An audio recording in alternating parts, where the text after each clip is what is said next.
I am Manisha and I'm here with this session, with this amazing session by Leverage IELTS, brought to you by Leverage Edu.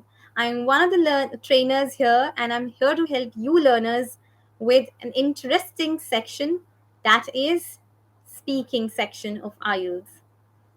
Good evening, Amit.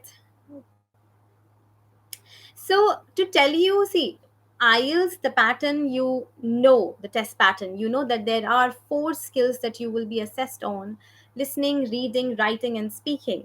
Now, when it comes to speaking, let's talk about a few key tips. Today, like as I have mentioned, that there are five key tips that I'm going to mention here in the session today to help you know and plan your practice even better and score as much as you want, your ideal score, your desired scores. So let's start with this, learners. I have a question to start with.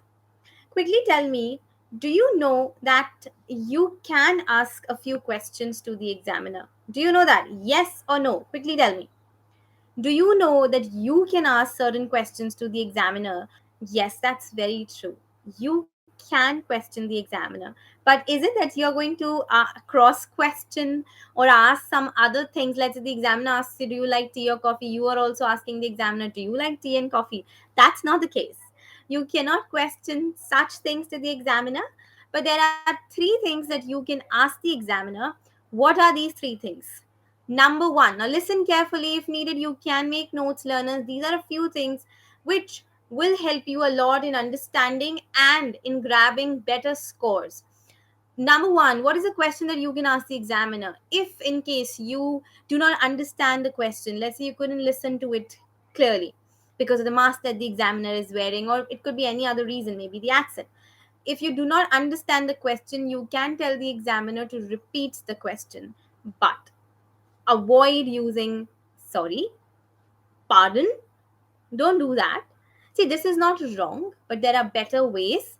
You should structure it in proper sentence, and you can say, could you please repeat the question?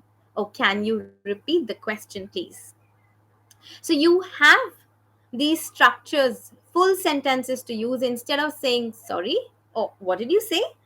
Do not do it just abrupt, but structure it properly. This is number one. What else can you ask the examiner? Any guesses, learners? What else can you ask the examiner? Anyone here who has a guess or so? And then I'll take you to that. What is the next thing that you can ask the examiner? There's one more thing that you can ask the examiner. Number two is, for example, you don't understand the question's meaning.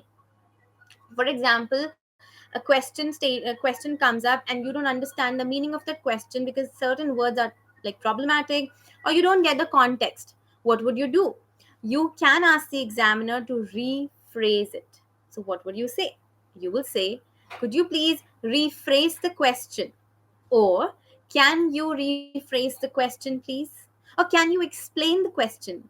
Can you explain it a bit more? So you have to ask the examiner exactly what you want. There is no harm. If you are wondering that your score probably might get disturbed or harmed, or you will get lower scores because of this, then that's a big no. Not at all. These things you can yes, it should not happen often that every question you want an explanation, you don't understand, you want it to be simplified all the time. That should not happen. But at times, maybe once or twice, if this happens, that's absolutely okay. Number three, there's third thing that you can ask the examiner. What's that? That is a particular word that you don't understand. For example, a question is asked and there's a complex word used in that question. You don't understand the meaning of that question, that word. You can ask the examiner to explain the meaning of that word. What will you say? You will say, could you please explain the meaning of this word? Whatever word it is, you have to point out. Could you please explain the meaning of this word? And that's how it's going to go. You can also cross check and confirm that by this, do you mean this? Whatever the meaning is, you can confirm what you understood. Is that what the examiner wanted to say? If yes, great, you can go ahead with the answer. If not, examiner will clarify. Examiners are not that rude or harsh, okay? So feel free to question, to ask them up. That's absolutely okay. That's tip number one for today. Anyone with any questions around that? Everyone. Here, I have so many people. Come on, learners. Interact with me in the chat box. At least tell me, do you have any questions around this first tip? Yes or no? I hope it's clear to all of us. And then I'll move on to number two, point number two that I have to discuss with you.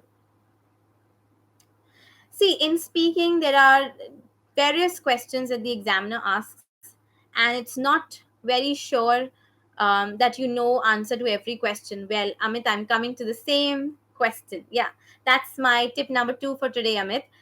So Amit has this query that what if I don't have an answer to a question? See, Amit, you don't know the answer. That's not possible because this is not a general knowledge test. It's very generic questions about you or things and people around you. So it's not that complex. Okay, so you will have answers to every question, but yes, it might take some time for you to bring up the answers. But sometimes this happens that you don't know what to say, like the idea doesn't click what to do at that time, or a question is such that's unusual and weird, you don't know what to say. And that moment you have two things to do. If it's an unusual question, first of all, don't panic. That's absolutely okay. Don't panic. But use this that you take some time from the examiner. I am merging tip number two and tip number three together. That is how to answer, how to deal with unusual questions, and how to borrow some time from the examiner. To manage unusual questions, you will have to borrow a few seconds from the examiner. And how do we borrow some seconds from the examiner? We cannot just say, okay, wait, let me think. You cannot do that. But you can definitely say, well, that's an interesting question, or well, that's really complex to answer. So, when you are saying this, somewhere in your mind, the question should be processing, and you must be thinking of the answer to the question.